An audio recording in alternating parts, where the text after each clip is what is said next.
I'm the dude. So that's what you call me. Are you a virgin? Yeah, not since I was 10. Are you there, God? It's me, Margaret. Come on to the coast. We get together, have a few laughs.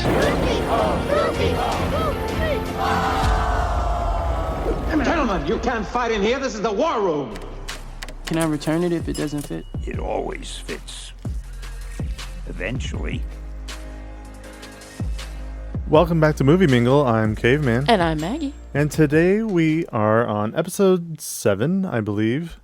And for the, third, fourth, fifth time, we watched The Thin Man. Oh, much more for that, for me.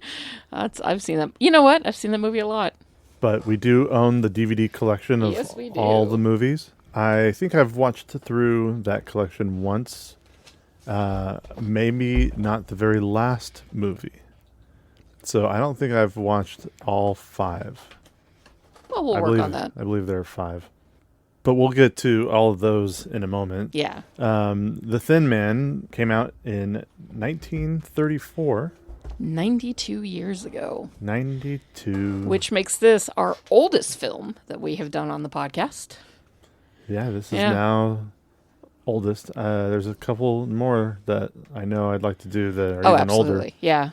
Today, it's The Thin Man, directed by W.S. Van Dyke, who was a major at one time. Oh.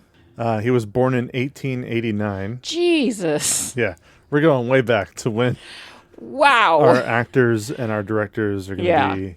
I mean, the movie was, they were all adults when the movie was made and released in 1934. So, yeah, a lot of these people are, spoiler alert, all dead. Yes. Yeah. Everybody in this movie and everybody who had something to do with it in behind the scenes. Yeah, is dead. Unless there was a pregnant woman I was going to say, on set. Yeah, who gave birth to a baby during soon the film. after, maybe in 35. Yeah, and that baby is still kicking. Could easily be alive still. Yeah. Wouldn't that be awesome? There's this one grandma out there who's just like, my mom. I was on the set of The Thin Man. My mom did the craft services of The Thin Man. Okay, Grandma. Well, before even entering the movie business as a director, he was a gold miner. Wow. A lumberjack. Jesus. A railroad worker. What? And a mercenary. He directed 91 films, including the first 4 Thin Man films. Jesus. And I'm not familiar with them. It's a long list. Yeah. And I'm just like, wow, cool. Yeah, cool. great. The Thin Man was written by Dashiell Hammett. Mm-hmm. Also in 1934, same year. Sure, yeah. They essentially this came out as in a magazine, I believe. Originally published in a condensed version in the 1933 issue of Redbook. It appeared in book form the following month, in January of 34. 4 months later, it was a film in the theaters. 4 months. I mean, Hollywood's been doing that to films for a long time. I mean, but from the moment from December of 33, just being a short, a really condensed version of the main book in Redbook, and then 5 months later, it's a movie. 5 months later. Well, I mean, like there are plenty of book or movie adaptations of books that there's a bidding war for studios for this the story even before the book's been published. Studios read books before they're even published. Yeah, it's been going around for a while. And because sometimes you get really amazing movies out of that. He wrote, Dashiell Hammett, wrote 5 novels, including The Maltese Falcon. Yep. I've never actually seen that movie. I've never seen that movie either. Yeah, Red Harvest, The Dane Curse, The Maltese Falcon, The Glass Key, and then finally The Thin Man in 1934. He wrote a lot of short stories, like a lot of short stories. He wrote a lot of other fiction that I don't think was ever published into any kind of specific novel. One thing that did happen to Dashiell Hammett is during the Red Scare, he was blacklisted from Hollywood and imprisoned for a time. So he was sent to prison after being found in contempt of court when he pled the fifth during a hearing about who was funding a bail bond for people involved in communism. Oh, God. So just for... Like, refusing to answer the question. Refusing to answer your question, Yeah. his Fifth Amendment right. Yeah, the Red Scare in Hollywood was so fucking stupid. It was so fucking stupid. He was later blacklisted and died of cancer. He fought in both world wars. Both? Both. Fuck. So he's a war hero twice over. Yes. He is a famous author. Yes. He has had countless, movies and shows made about his things. And because he refused to answer a question, he was blackballed and sent to prison. And died of cancer. 66. Fuck. This world is cruel, man. Albert Hackett was our screenwriter. Mm-hmm. He wrote the screenplays for the first 3 Thin Man movies. So our director did the first 4. Screenwriter did the first 3. Another 37 films from 1931 all the way to 1995. Oh. He wrote the original Father of the Bride that later became a remake with Steve Martin. Mm-hmm. He worked all the way to his death at 95. Damn. Yeah. He was one of 3 writers for It's a Wonderful Life. The other 2 writers were Francis Goodrich, his writing partner, and the director of the film, Frank Capra, who was big time director back then. Is that why it's so long and boring? You know what? It's a long and boring movie. It's pretty long. Yeah. I wouldn't watch it actually, I haven't watched it in years. I do not care to ever sit down and spend 9 hours of my life watching that movie ever again. Our writer of the film, Albert Hackett, wrote It's a Wonderful Life with Frank Capra, and later Frank Capra's movie would win Best Picture. It happened one night. And it was the same Oscars that The Thin Man was Up against? Interesting. Music was by William Axt. Okay. 211 projects Wow. from 1919 to 1940. Man, they pumped him out back then, didn't they? Yeah, right. His big films that he did music for, other than The Thin Man, was Lazy River from 1934 and The Pursuit from 1935. Can't say I know either one of those films. Moving right along, cinematography was from James Wong Howe. His career spanned from silent movies all the way to the mid-70s. Wow. He won 2 Oscars and nominated for other Oscars as well, but won 2 for the 1955 film The Rose Tattoo, and from 1964 a movie called HUD. He also shot Mr. Blandings Builds His Dream House. I love that movie. So, If it ain't wham, it ain't ham. So that movie might be on this podcast at some point, because that is one charming and funny fucking movie. Oh my God, Cary Grant. So cute. Cary Grant's a cute guy. Yeah. Rotten Tomatoes has The Thin Man at a 98% from critics. That's about right. And a 93% from audiences. Also true. Letterboxd gave it a 4 out of 5. Uh-huh. Metascore of 86. Nice. And a 7.9 out of 10 from IMDb. Yeah. With an average of 87. I mean, it's this movie. One of the reasons that we're doing it, that we're going back so far, is because, I mean, I think it's important for modern movie audiences to understand that the early films, early days of film, they made some great fucking movies that absolutely. aren't just your Gone with the Winds, your Wizard of Oz's, your fucking It's a Wonderful Life, or whatever. There's even those films, they all have something special, something historical. Absolutely, and that's why they're remembered, but there are so many more great old films out there, great classic films out there that are well-made, that are clever, that are funny, that are dramatic, that are great story. This medium of art has been around for 100 years now, plus 100 plus years now of film. We've made a lot of great things in that time. And a lot of these older, more wonderful films are kind of going by the wayside, right? Like, I know of these movies because my dad loved them, because my grandpa loved them, right? And, you know, so even this movie was a classic for him, even by the time he was born and watched it. This was already a classic film. And then he shows it to me and I loved it. And then, did I show it to you the first time or had you seen it before? No, yeah, I watched it for the first time with you. Yeah, so I was like, sit down, you have to watch this.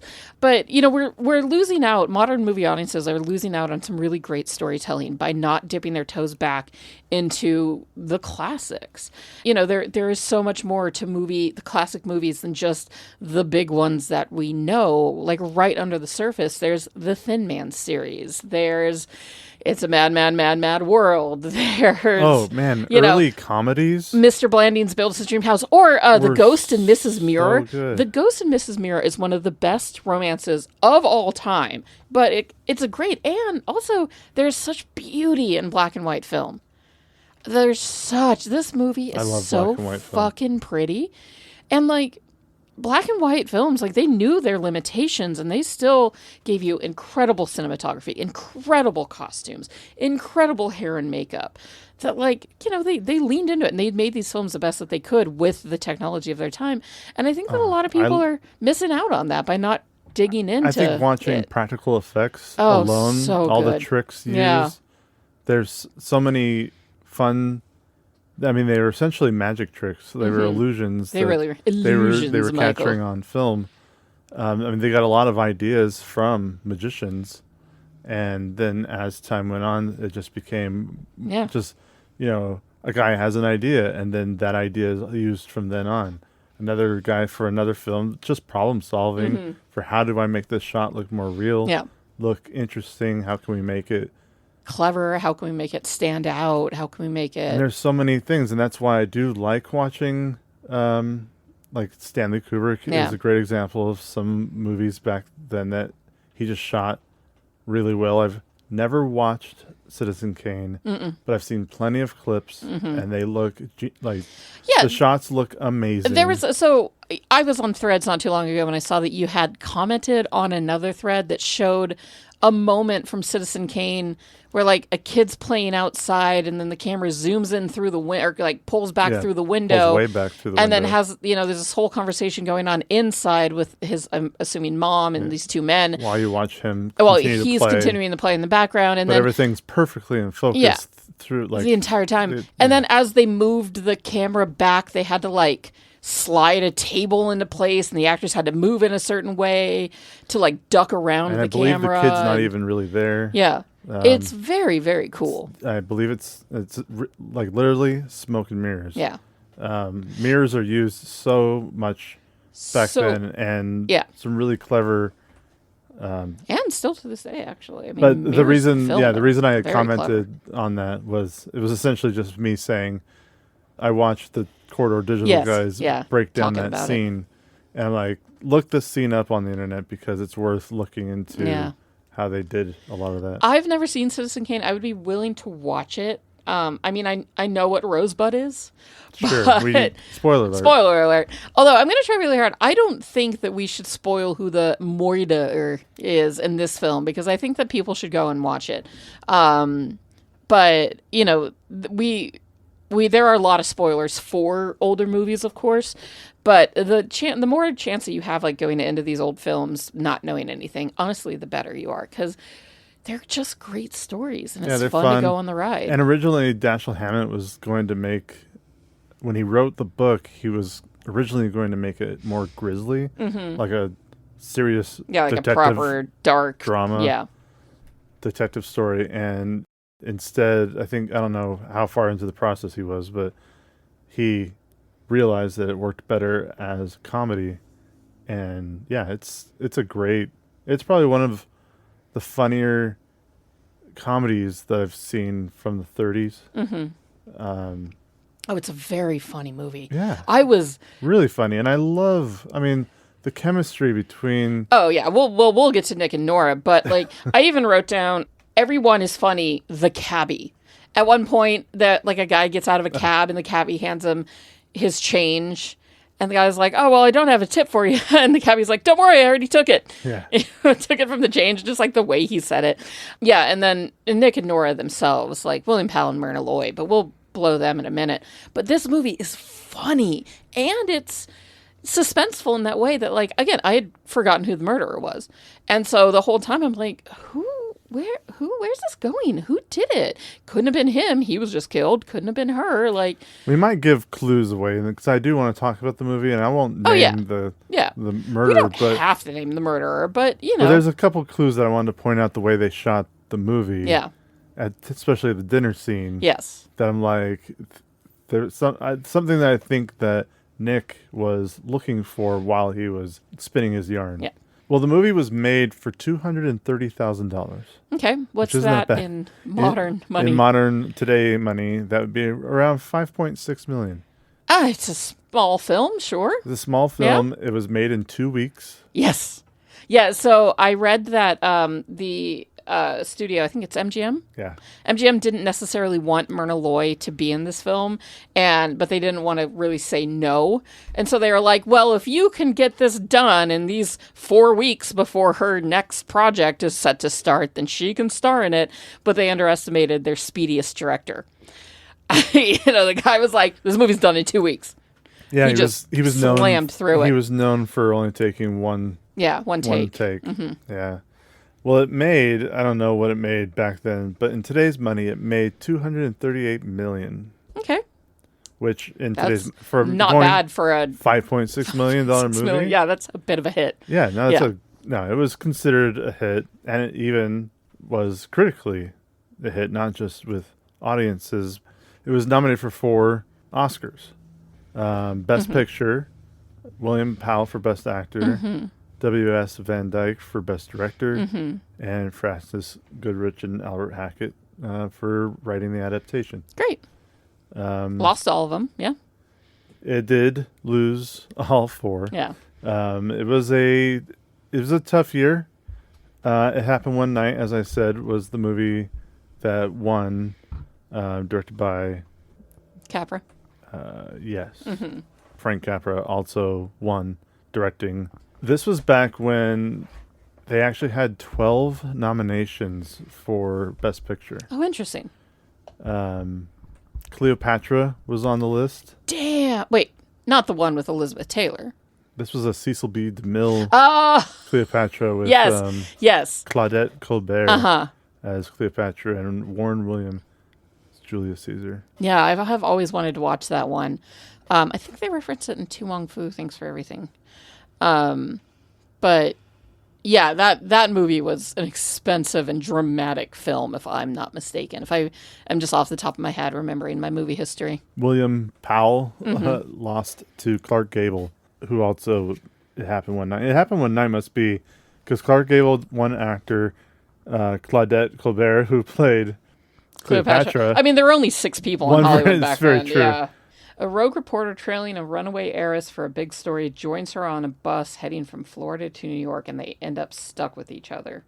I bet you that's fun. Actually, you know what? No, I've had people tell me that this is a really, really good movie. Cleopatra did win cinematography. Okay. There you go. Yeah, I think we're going to have to watch this. It's free on Tubi, so. Wow, Tubi. Go Tubi. And that's the other fun thing, too, about all these old films is that they're not hard to find. I mean, HBO Max has a giant TCM catalog where you can find some things. You know, the good ones. Like, I've been dying to watch Roman Holiday for a while, and I don't think it's anywhere streaming, so I'm probably going to look into buying it. I have a subscription to the Criterion channel. Yeah. Just because I'm trying to catch up on some older films. There's a lot of old classics there, but those are much more hoity-toity, snooty-ooty.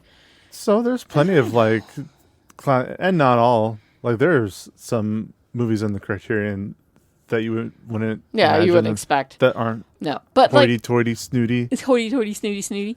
There's so much on Tubi, actually. There is so much good stuff on Tubi, and there are commercials, but we all just stare at our phones during them. Tubi is one of the least aggressive with the repetitiveness of a commercial, and they're generally short.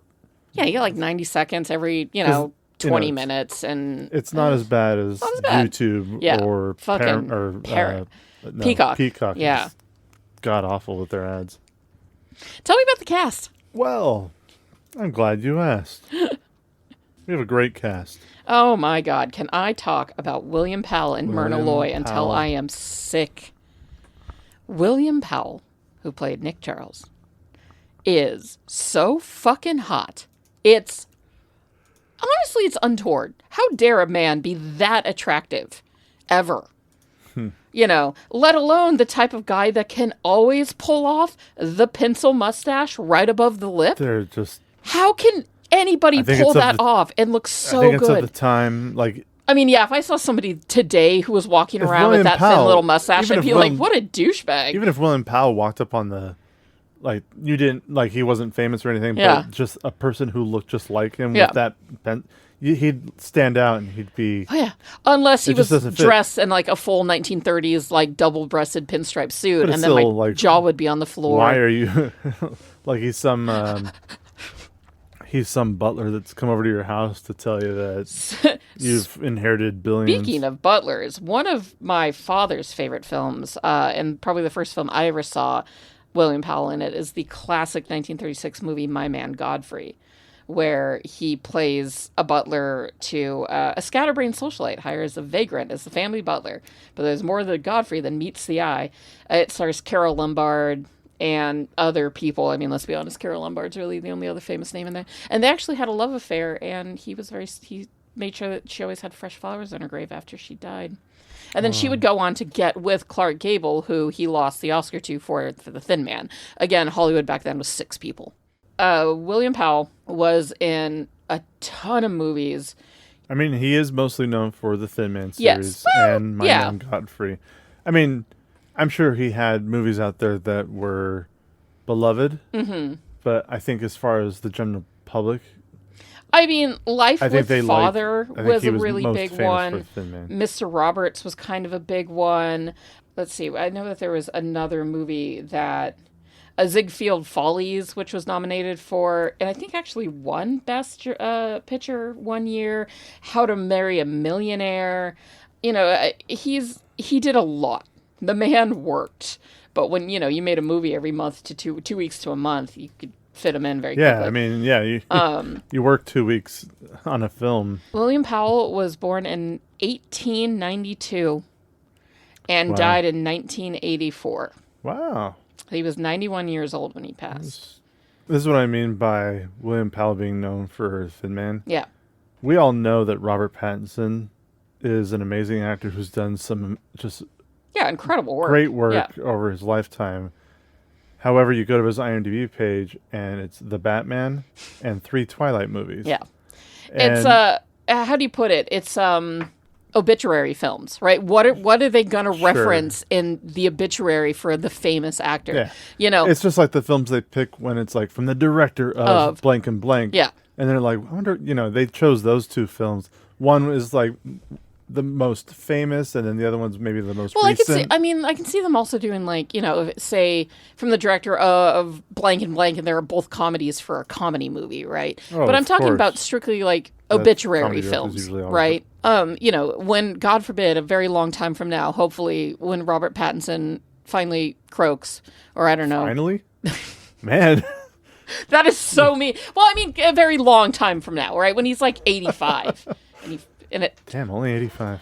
95. Okay, I'm not. Sorry, no Robert. shade. No tea, no shade on Robert Pattinson. We just saw the drama, and it was something. It was really good. He was really good, and he's a great actor. I'm not trying to like rag on him, but when the man dies, it's going to be Twilight actor Robert Well, and Pattinson that's what I passes was- away at 85. And that's what I was saying about William Powell. Yeah, the he Thin ma- Man actor. I'm sure he did some amazing work. Yeah. And I'd like to watch some more of his good work. So hot. He's But he's known also for the Thin Man series. incredibly articulate, and he's very funny. He's got a very quick comedic like way about him, right? You can tell he's quick and he's funny and he's clever. The man can pull off a suit like nobody's business, and I would like to pull off that man's suit like nobody's business. I like his introduction to the whole movie is Oh my him gosh, showing yeah. the bartenders how to shake a martini. Yeah. And then you have to shake different martinis to different dance. Beats. Yeah. And he's just so charming. He is unbearably charming. There is not a person in this film that is not charmed by Nick Charles, and I just think he's great. Everybody wants to be him. Yeah. And Everybody wants to be with him. Everybody wants to be with him. Yeah. Have a drink with him. Now, Myrna Loy.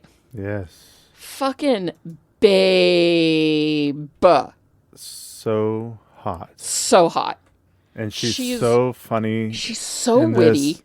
She's just the most Oh, she's so adorable. You know what? Especially that little nose scrunch they do at each other. They're just like, she's like, so.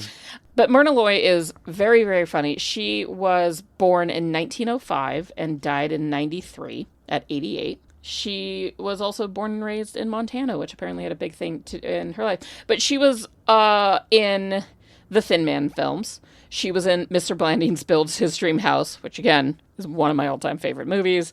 Cheaper by the Dozen, the original Cheaper by a Dozen, The Great Ziegfeld, The Bachelor and the Bobby Soxer, which she also stars in with Cary Grant and Shirley Temple.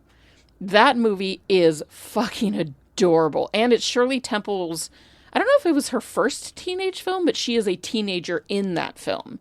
In fact, she is the Bobby Soxer in the title. And, like, you know, growing up, you see all this dumb Shirley Temple, care all about a baby Shirley Temple. But, like, as a teenager, she was a ton of fun. She was in, I think, like 14 films with William Powell. Really? They were in another movie called I Love You Again, another movie called Double Wedding, another movie called Love Crazy.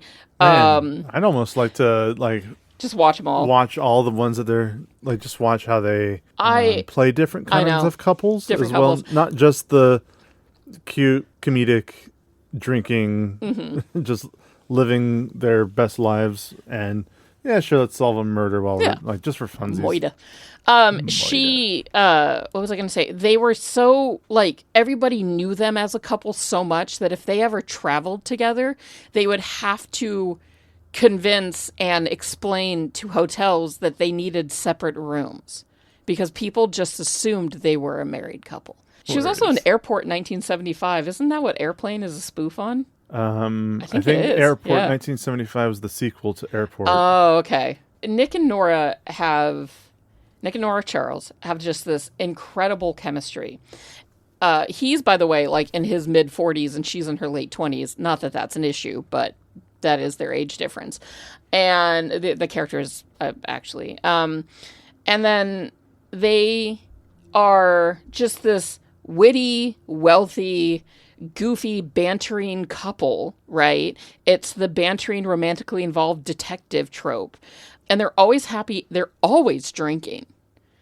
Yeah. My God, the amount of alcohol that is consumed in this movie is insane.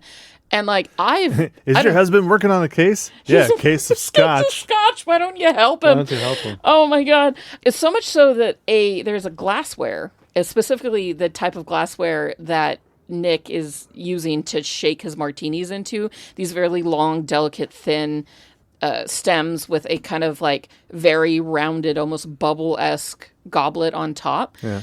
That is called the Nick and Nora glassware. And because it was so popularized by those movies, there is also a sleepwear called Nick and Nora. That's a clothing brand, which I do relaunching in 2026. Like, I vaguely remember seeing shit like that at Target and being like, Nick and Nora. And then lastly, there was that movie Nick and Nora's Infinite Playlist, which I'm going to assume they stole the name from our beloved duo. I was going to mention that as well. They admitted that that's where they got it from. Yeah. But, you know, these two, certain actors have great chemistry together, right? Like fucking the Baby Goose and Emma Stone. They've got incredible chemistry. Who else has really just great, like, kind of perfect chemistry? Bradley Cooper and Jennifer Lawrence, they've got pretty good chemistry too. Just some actors have incredible chemistry, and when they're on screen, you're just like, you can't get enough of them. And that was Myrna Loy and William Powell, which is why a lot loved it. Which when you have such great chemistry, it's always, you can see why they kept getting casted together as a married couple, because it just worked. It just works. They believed it, like you said. they had to convince hotels to give them separate because they convinced people that they that's and how- they were good friends outside. There was no drama between them outside, which is wonderful. I just love them together. The part of the charm, the major part of this charm is these two. They hook you in and you just run with it. The next actor that I would like to talk about is Maureen O'Sullivan, who plays Dorothy Wynant. the daughter. Yeah, the daughter. I thought she was wonderful. Her part is the second sort of heftiest in the film, right? She had a lot to do. She had a lot to do in this movie, and her costumes were stunning. Oh, big collars, big out, the costumes in this fucking movie to die for. So spoiler for next week, folks. Our next podcast is on The Devil Wears Prada. And the costumes in The Thin Man are better than any of the outfits in The Devil Wears Prada, even though the movies were made 80 years apart, 70 years apart. And Maureen O'Sullivan got to just wear some great fucking outfits. She was Jane in a ton of Tarzan movies. A ton. really. Starting in 32 with Tarzan the Ape Man and going up to at least 41 with Tarzan's Secret Treasure. She was in at least 6 Tarzan movies as Jane. I didn't know there were so many Tarzan movies. She was in this movie from 86 called Hannah and Her Sisters that I've never seen but has always kind of been on my radar. She was born in 1911 in Ireland and she died in 1998 at 87. And she is the mother of Mia Farrow.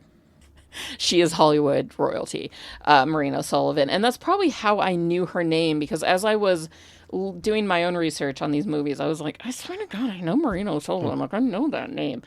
But yeah, she was a fantastic actress. And I really she plays the young daughter in this movie. And her father's gone missing. And then even though he is still missing, he's also been accused of murder. And she's the only one that's really trying to clear his name. Yeah. And she's the one that gets Nick, who is a retired detective. She tries to get him to come on and take the case, knowing that he would exonerate her dad. She was just wonderful. I thought that she was such a strong character. The only other person I feel like we could talk about is Cesar Romero. Because although this movie is stacked with some pretty great, old-timey movie stars, I don't think a lot of people are going to recognize Nat Pendleton and Porter Hall. But Cesar Romero is definitely a name that everybody should know and love because he was The Joker. The Joker in the 1966 Batman. Puckish partners in plunder. Batman has been outwitted, and the fabulous jewel collection is ours.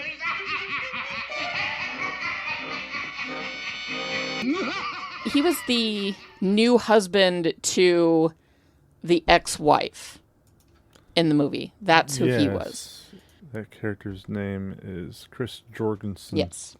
And and I did not recognize him until I was on IMDb. He's so and I was young. like, Cesar Romero. He's so young and Yeah. in this compared to... Oh, he's such a baby in this. Yeah, compared to what we know him as from the 66 Batman. Cesar Romero was born in 1907 and died in 1994 at the age of 86. And he actually died 18 days after Myrna Loy. He was in the original Ocean's 11. He was in the Computer Wore Tennis Shoes, The Little Princess with Shirley Temple, but most people know him as the Joker from the Batman series. I guess it is also worth noting that the dog Skippy, who plays Asta, who is a wire fox terrier, appeared in dozens of movies during the 1930s, best known for playing Asta in the Thin Man movies, but he was also in Bringing Up Baby with Katharine Hepburn and Cary Grant, and a handful of other films. He was born in 1931 and died at 1951. I like very that they cute. actually used the same dog for all the movies. William Or at Powell least had 4 of actually them. started with Skippy before the Thin Man series. Oh, He yeah. started with Skippy in quite a few films. So, I guess animal actors deserve their, they deserve their due. It's not easy to teach an animal to stand on point and whatnot. Growing up, we had American Eskimos, and they were actually originally bred in, they're Russian dogs, and they were taught to walk tightropes. Wow. Yeah, so different dog breeds have different talents. There are several things that I love about this film. The plot's really good. The mystery behind it's fun. I do love a good, detective comedy, as we've talked about in the past, like the Knives Out films. I love how dated it is, too. By all means, this movie was made in the 1930s, and you feel it, but it's the sets, it's the hair, it's the makeup, it's the costumes, it's the way they all talk. It's really fun to kind of get that slice of life from such a different decade that, we weren't around in, as far as we are aware. And it was really, really neat it's really neat, I think, to kind of watch and live in these old films and, these old decades and just kind of like get to know life how it was back then. It was so glamorous, right? It was so interesting. And I absolutely fucking love the way one of the guys says moitered. What is it? Woman murdered. And you know how much I love anybody like putting some funk on the word murder. Leslie Tiller was fucking murdered! Just like Tim Messenger. Yes! George Merchant? Yes! And Eve Draper. Yes! Martin Blower. No, actually. Really? Cause he fucking was! Thank you, Danny! Oh, murder, murder, murder. I literally wrote down moitered, and I spelled it Moydured because I don't know how else you would spell that except for moited. I also always love in old films that it's always government bonds. Yeah. What are government bonds? Nobody really knows these days, but it's always bonds. It's always money that it's locked up in bonds. Yeah, I was told that they don't do bonds anymore. No, I'm not surprised. There are specific exceptions, but in general, and I think you have to, can you still cash them in though? Stocks and bonds. I think there is still a version of bonds. I think it's mostly electronic. First of all, yeah. The bonds that it used to be, if you held the bond, it was essentially like the government promising you to money at one time give you money for it, and if you held it, you could cash it. Yeah. And now I think if you have a bond, it's absolutely in your name, and only you are the one who can cash it. When I was a kid, I remember winning some bonds from like school contests and whatnot, like a $25 savings bond. And my parents were like, this is going to be worth something one day. And then when I cashed them out when I was in my 20s, they were like, and here's $25. And you're going, no interest? Like, my parents said there'd be interest on this. Or like $100 savings bonds. I remember like people giving gifts to babies that were like saving bonds or whatever. Anyways, it's always bonds. And in this movie, it's bonds. At $50,000 back then too. That's $1.2 million now. God damn! And he was just going to give it to his daughter as a wedding gift. That's a fantastic web. He's like an inventor. Yeah. Who's onto some new thing that's big. Yeah. We don't know what it is. No, it is, but it's big. Do know that somehow it can print gold, silver, and platinum at the same time. Or it can create gold and silver and platinum at the same time. A very common misnomer, if you will, is that Nick Charles is the thin man. Nick Charles is not the thin man. That is actually the Wyant guy. Yeah, the dad. Yeah, the dad. The goes missing. The inventor. He goes missing, and then they think he's a suspect, killing off his lover. Cronies. Yeah, his lover. Well, first his secretary / lover. And then the guy who his secretary / lover was also kind of hooking Always up kind of hook up with, An old friend, wink, wink. Wink, wink. There are 3 murders in this film, which is moitas. I also really loved the gay son and the overbearing mother. Yeah. So the inventor's ex-wife, Mimi, and her son, Gregory, something like that. Gilbert. Yeah. Gilbert, first of all, is a little freak. He's a little freak. Always carrying that book around, Yeah. getting in people's faces. I love how he like gets really close to people and like studies them very astutely, and they're just weirded out. I mean, whether it's like mobsters or cops or anyone, he just gets up right close, and they're like, "What the fuck is up with this little guy?" And I love and it's not like a choice from the actor. It's like he's meant to be Yeah, he's just meant to be this kind of weird. Yeah. And I love the reactions that he gets from the other characters. And that's, we didn't talk really at all about the rest of the cast, but the rest of the cast is so much. stellar. I mean, yeah, like the detective or the lieutenant that from the police that Nick ends up working with, Guild, the reporters, even just down to like the guy sobbing on the couch at the Christmas party wanting to call his I mom. call my ma. By the way, adjusted for inflation, that phone call to San Francisco would have been over $1,000 because that was back when long distance calls were unbearably expensive. He's on the phone trying to talk to his ma, and it was just racking up the money for poor Nick. For Nick and Nora. Yeah. And Nick and Nora are wealthy because her dad was like a railroad tycoon that died. And gave his inheritance. And that's why Nick... Maybe more than just her, but we're just focused on her. Yeah, She's and got that's enough. why Nick became, retired from being a detective, is because he kind of had to, A, help run the companies, and B, there was enough money. There's enough to... and love... Like, one of my favorite bits is him with the BB gun in the morning. That... Shooting the balloons. That was put in because he was doing that on set. And so they thought they would add it in because he was just goofing around on set. I love it. Yeah. You got Mimi, who's the Thin Man's wife. Yeah. Julia Wolf, who's his secretary. The secretary. Mm-hmm. Both just incredibly well done performances. Mimi especially is a fucking riot. At the end, when Nick is doing the usual detective bit, the Agatha Christie-esque detective bit where he's going through and like all the suspects are there and you don't know who it is. That's a huge thing for the Thin Man movies, is they always end with a big group of people where he's like, the one to tell them, just like Puro. It's Daniel Craig. Yeah, it's Knives Out. Yeah, it's the detective thing to do. But the end of Clue is the same thing, but better because it's Tim Curry. Instead of it just being in one room and talking about it, it's them reliving the night and running around the mansion, up the stairs, through bedrooms, down halls, and he's yelling what's happening. And then the killer went this way, and everybody just follows, runs after him. It's one of my favorite parts of Clue. Detective comedies are great. They're great fun. But during the dinner party, Mimi's like the only one and nobody can eat, but Mimi's like chowing down on all the food. She's like, "Fuck, this is good food in front of me. Like, screw you guys, I'm gonna eat." Mimi's hard up on money, so hard up on she's got food in front of her. She's not gonna waste her time. No, especially good food like oysters and shit. Like you got Dorothy and Gilbert Wynant, the siblings of Minnie children, and the Thin Man, and then Jorgensen, who we said was Mimi's lover, new husband. But he's still married to an old woman. Yeah, no, I guess. I think ex-wife is what.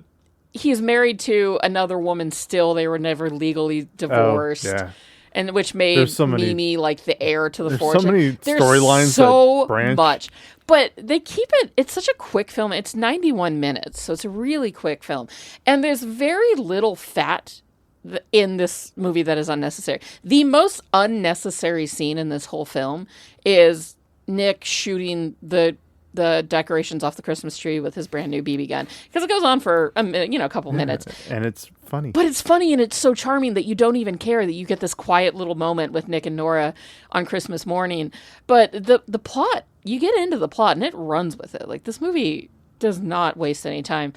And although it is sometimes hard to tell the characters apart, 'cause sometimes the women look a lot alike, or sometimes the men look a lot alike, or there's like the guy with the scar on his face who's always kind of shifty, and you're like, why is he always kind of shifty? Oh, and he's dead. Like, there are some loose ends here and there, but for the most part, it's just a really solid detective comedy that keeps you engaged and keeps you enjoying the hell out of it because it's fun. Something else I found that I thoroughly enjoyed rewatching this film on our big, massive television is the scratches in the film were beautiful. It's a DVD that was released a decade plus ago, easily, because we have the box set of The Thin Man. And clearly it was, the movie was copied off of an original film reel, I would presume. Yeah, it was probably, it was digitized. Yeah, it was through a digitized. computer, and they didn't, back then with DVDs, especially transferring film to, especially old film, they didn't bother doing a lot of cleanup. No. It's not like it's a 4K restoration. No, which would be incredible. Or even a Blu-ray, which does clean up a little bit. Yeah. So you're stuck with the wear and tear on the but film DVD, strip. that's why I like DVDs a little bit. Yeah. Comparative to Blu-rays, because it does have that age to it. Yeah, and it gives it a really beautiful sort of age to it, right? The closest you're probably ever going to see to the original. Yeah. VHS is also perfect for that, especially my Star Wars copies that are untouched by CG. Untouched by George Lucas's own mania. But I really enjoyed like the scratches in the film, right? Like as you're watching it, just all this like background noise. It does give it a really wonderful age and patina. And again, the movie's 92 years old and it feels it. But it doesn't, that the scratches don't take away from the film or how like modern films it feels. Again, it's a very, very great film. But I just really thoroughly was like, wow, that's beautiful, man. Like we're watching this old film and we're getting it's like playing a really old record. Yeah. You just having all the pops and scratches. No matter how much you might clean that record, it just still has those scratches, and it's got history. Yeah, it has history into its original recording, which also when the original recording probably had its own scratches when it was recording, and now you're kind of adding history on top of history, and I love physical media. I do too. It really is wonderful. I'm so glad that as like a massive movie nerd that we both have such a deep appreciation for the proper classics, right? Not just the popular ones everybody knows, but for, these smaller, more obscure kind of wacky films that can't say much for our audience. I don't know how much our audience has seen this movie, but it's not super obscure. It's not like we're going real.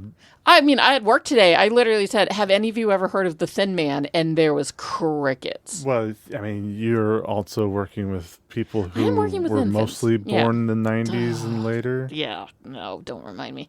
I'm the oldest person in there. But still, some of them are movie fans, right? They're modern movie fans. Sure. I've got plenty of people, I was like, oh, I saw the drama. And 3 people were like, tell me how it was. And I was like, I can't. It's great, but I can't tell you anything else because you should go into that movie knowing nothing. I can't pretend that I know everything about movies from this era. No, oh, absolutely not. There's so many of them. So many of them. And when you really get into before the code and after pre and post code era movies, there's so many YouTube videos on that, and I've seen only a couple, but really fun to get into even that kind of stuff and watch the kind of things that they had to do to get around it. To get around. This movie is during the code because Nick and Nora sleep in separate beds. Yes. Yeah. Yes, they do. So there's 5 movies in The Thin Man. Yeah. Each and every one is pretty decent. Now, you were saying that you don't remember if you've seen the last one. I don't know if I've seen the last one either, and it would be fun to just plow through them and watch them all. It's The Thin Man, After the Thin Man, Shadow of the Thin Man, The Thin Man Goes Home, and Song of the Thin Man. And essentially, Rotten Tomatoes has the first 2 at a 98 and then a 96, and then the last one at a 91. And then so the middle, the second to the last one is at 88, and then number 3 is at 75. Oh. Which still the lowest that's when one, they get a son.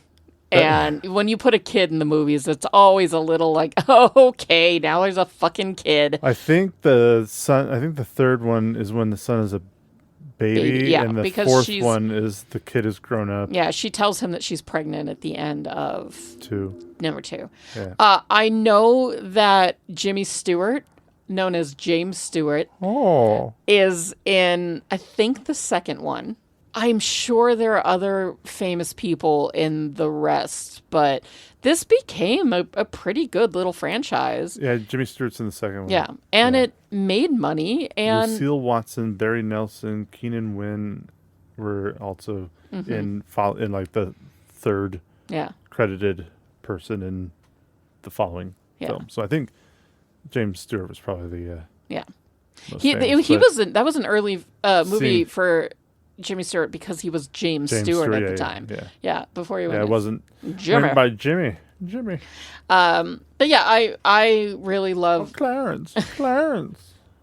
I can't do a Jimmy impression. No, that's okay. I don't need you to. Oh, Clarence. Oh God, please stop. Oh, the hotel. They broke my leg.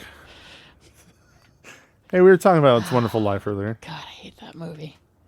I'll give you the moon, Nancy, or whatever the hell her name I'll was. lasso for it. I'll lasso the moon. Like 90 hours later, you're like, they just met. What is happening? The Thin Man is a Christmas movie. It does take place at Christmas time. True. So, by the Die Hard rules, this is a Christmas movie that we should start watching every year. I guess it's going to have to be a new Christmas movie. But yeah, I love this movie. I'm really glad that my dad introduced me to classic films when I was a kid.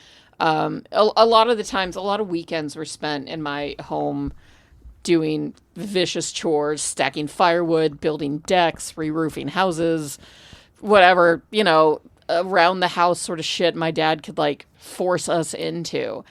But on the days when he wasn't into it, he would be like, I'm going to watch some Turner Classic Movies. You guys can either watch it with me or I can find something for you to do. Mm-hmm. So we watched the movies with him. Well, yeah, I don't want to do anything. I don't want to do fucking chores. You're telling me that I get tell me to sit down and watch this 2-hour movie with you instead of doing chores? Okay. It's essentially like a weekend from work. Yeah. Yeah. And all I have to do is watch a movie. Watch an old movie with my dad that he knows I'm going to like. Cool. And a lot of the times they were Westerns and I did not necessarily enjoy them.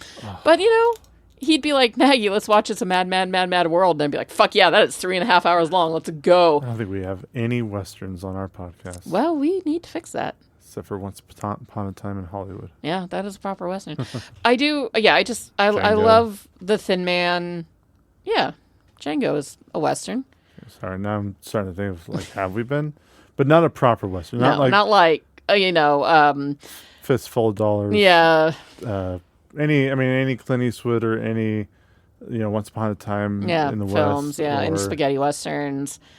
That song Should Have Been a Cowboy by Toby Keith is a great song, and I thoroughly enjoy it. I don't necessarily think Toby Keith is a good person, but that song is a banger. And he talks about breaking young girls' hearts just like Gene Autry and Roy Rogers. I don't think Roy Rogers was breaking any teenage girls' hearts. I don't think Roy Rogers was a teenage heartthrob because even at a young age, that man was fugly. And that is coming from a person who met him a few times and knows where he's buried.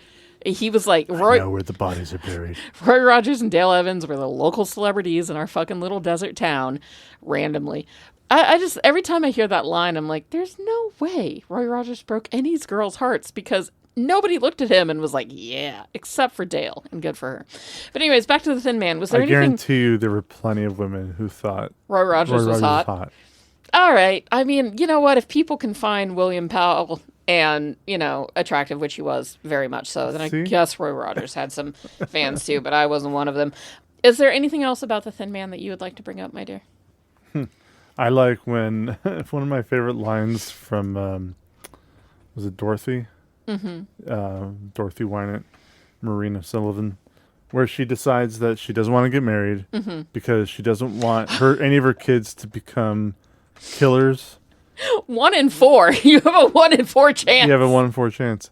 But if it's the first one, what if the first one's the bad one? Well, he's like, you could just have 3, but what if the first one's the bad one? No, but when she comes to when she decides that she's not going to get married or have kids, but when she says, I'm not going to get married or have kids. From now on, I'm just out for the ride. That is a filthy line to get past the fucking code back then. That is... That is so good. And maybe that's, us like eyeballing it later as, with a more modern sensibility, but There was plenty. There was plenty. They hid their jokes well enough that it passed code. They said he got shot 5 times in the tabloids. He didn't come anywhere near my tabloids. I mean, just such fun little quips. This movie's darling. This movie is on the list of 1,001 movies to see before you die. So, if you're not going to check out all 5 Thin Mans, that's fine. Check out the first one. It's a gas. What would you give The Thin Man out of 5 stars? 4.5? I mean, I guess I don't have any reason not to give it 5, though. That's the problem. But I almost feel like I've been a bit too generous with my 5-star films. The problem is picking this list is we picked a lot of movies that we love. And Sure. so we're not objectively looking at them as anything other than movies that we love. I fucking objectively love this movie. I'm going to keep it at a 4.5, though. It's really funny. It's really charming. And it's absolutely worth, 91 minutes of your time. What about you, honey? I was going to give it a 4. Okay. Yeah.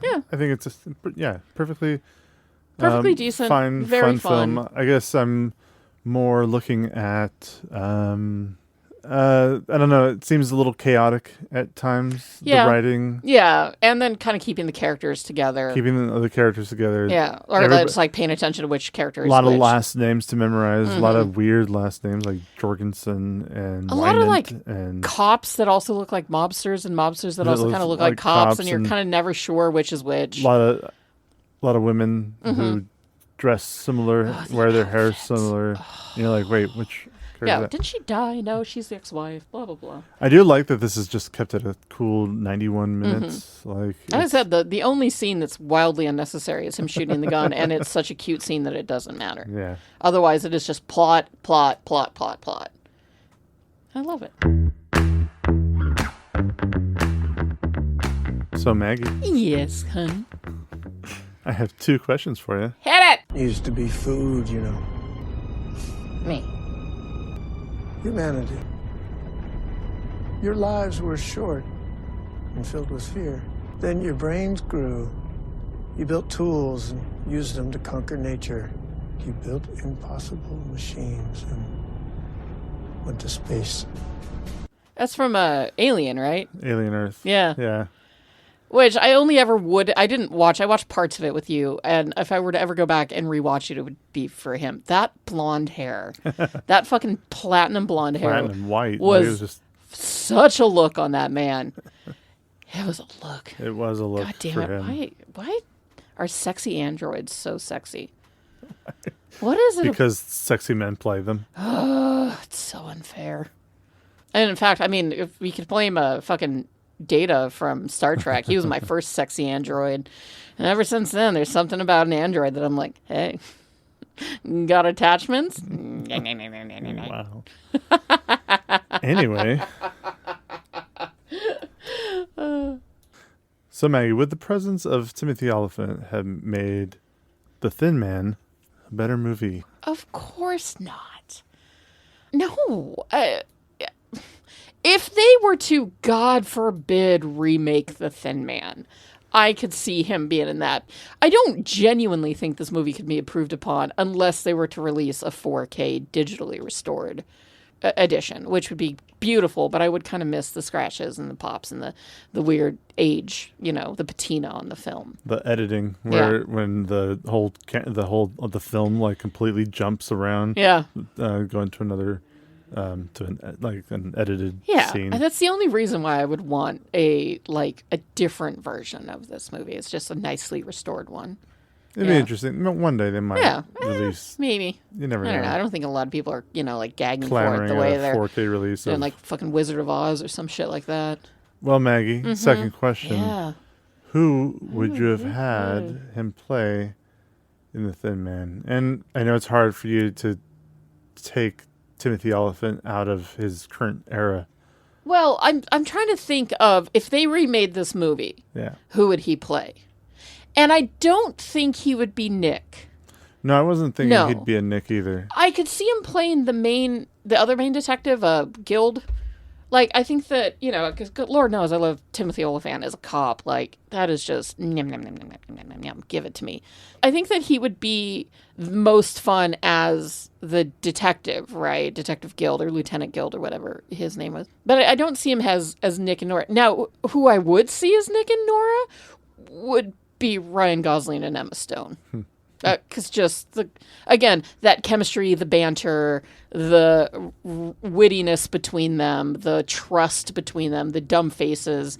Like, yeah, I would watch that in a heartbeat. And then, yeah, sure, make Timothy Olyphant the lieutenant. That's hard-boiled and worried about murder. I really hope they never remake this movie. It would just be a shame. Yeah.